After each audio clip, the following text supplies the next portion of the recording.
안녕하세요. 일경 성도 여러분. 이번 주도 말씀으로 여러분들을 찾아뵙게 돼서 감사드립니다.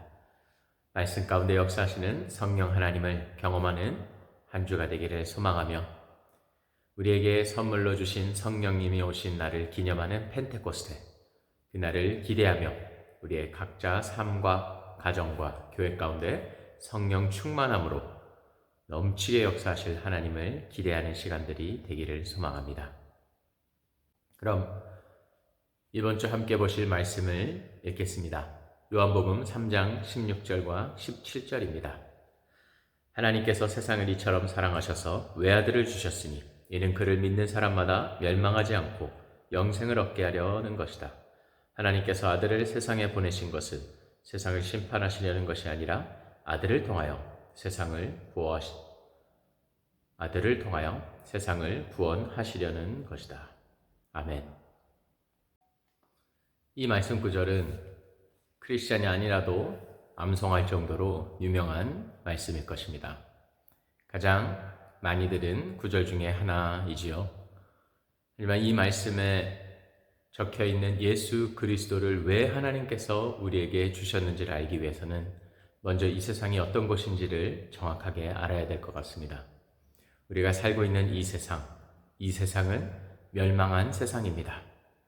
죽음으로 향하고 있는 세상입니다.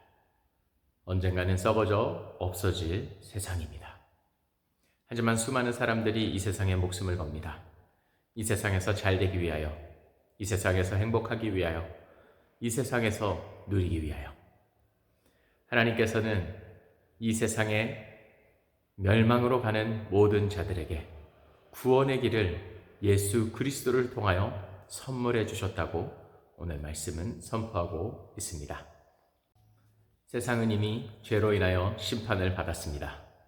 멸망이고 죽음입니다. 우리가 그 죽음에서, 멸망에서 피할 수 있는 길이 있다면 그것은 오직 예수 그리스도 한 분이십니다. 하나님 되심을 버리시고 죄악 가운데 물든 인생들을 위하여 멸망으로 향하고 있는 나를 위하여 하나님께서는 사랑의 손길을 펼쳐주셨습니다. 여기서 말하는 멸망이라는 단어는 우리의 육신의 죽음만을 뜻하지 않습니다. 더 나아가 영원한 형벌을 뜻합니다. 꺼지지 않는 불 속에서 영원히 고통받을 지옥을 뜻하는 것입니다. 예수님께서 이 땅에 오셔서 제자들에게 영원한 나라 천국에 대해서 많이 가르쳐 주셨습니다. 하지만 그거 못지않게 제자들과 세상 사람들에게 지옥의 형벌에 대하여도 강조하시고 가르쳐 주셨습니다. 영원히 꺼지지 않는 불, 벌레들이 죽지 않는 곳, 이를 갈며 슬피 우는 곳, 영원한 캄캄함에 휩싸인 곳, 이런 것들이 멸망입니다. 하지만 하나님께서는 이 세상을 너무나도 사랑하셔서 구원의 길을 예비해 주셨고, 하나님의 계획대로 예수님께서 이 땅에 오셔서 우리의 죄를 담당하셨습니다. 그리고 부활하셔서 우리에게 새로운 삶, 하나님과 하나 될 수 있는 삶을 선물해 주셨습니다. 예수 그리스도를 영접하고 믿는 자들은 하나님의 자녀가 되는 권세를 얻는 것입니다. 영생을 얻는다는 것은 우리가 지금 처해 있는 모든 어려움과 문제들이 다 해결받고 지금 삶 이대로 영원히 산다는 것은 아닐 것입니다. 오히려 지금의 삶이 영원히 지속된다는 것이 누군가에게는 그것이야말로 지옥일지도 모르겠습니다. 하지만 영생이라는 것은 완전히 다른 삶으로의 초대입니다. 예수님께서 이렇게 기도하셨습니다. 나와 아버지가 하나 된 것 같이 이들도 하나님과 나와의 관계를 누리기를 원합니다. 아버지와 하나 되기를 소망합니다. 이렇게 우리를 위하여 지금도 간구하고 계시고 중보하고 계시는 예수님이십니다. 예수님께서 우리에게 죽음을 통하여, 부활을 통하여 선물해 주신 새로운 삶은 영생으로 가는 길을 열어주었습니다. 하나님과 하나 되는 삶, 영원하신 하나님과 영원히 관계를 맺을 수 있는 축복의 삶입니다.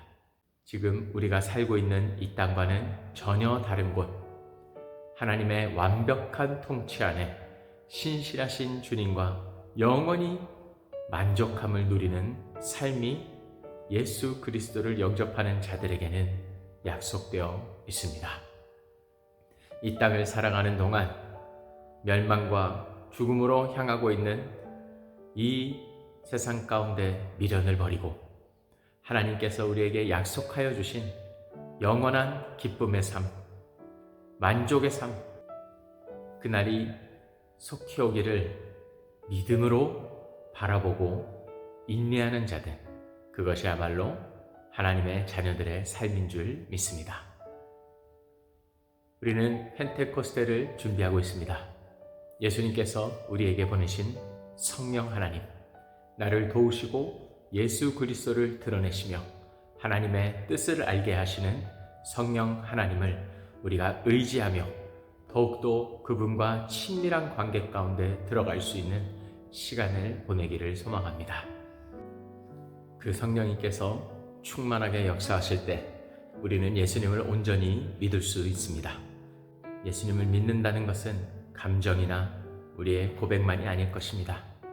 예수 그리스도를 나의 삶의 주인으로 모시고 나의 삶의 주인의 자리에서 내려와 하나님 앞에 그 자리를 내어드리는 삶일 것입니다. 성령 충만이 무엇입니까? 다름이 아닌 이제는 내가 산 것이 아니요 내 안에 사신 그리스도께서 사신 것이라고 하나님의 하나님 되심, 예수 그리스도의 주인 되심, 성령 하나님만을 의지하며 살아가는 하나님의 자녀, 예수 그리스도의 제자, 성령으로 감동받아 이 세상 끝까지 나아가 하나님의 증인이 되는 삶일 것입니다. 이번 한 주도 성령 충만하시기를 주님으로 축복합니다. 말씀 가운데 깊이 주님을 만나시기를 기도드립니다. 그럼 다음 주에 다시 말씀으로 찾아뵙겠습니다. 안녕히 계세요.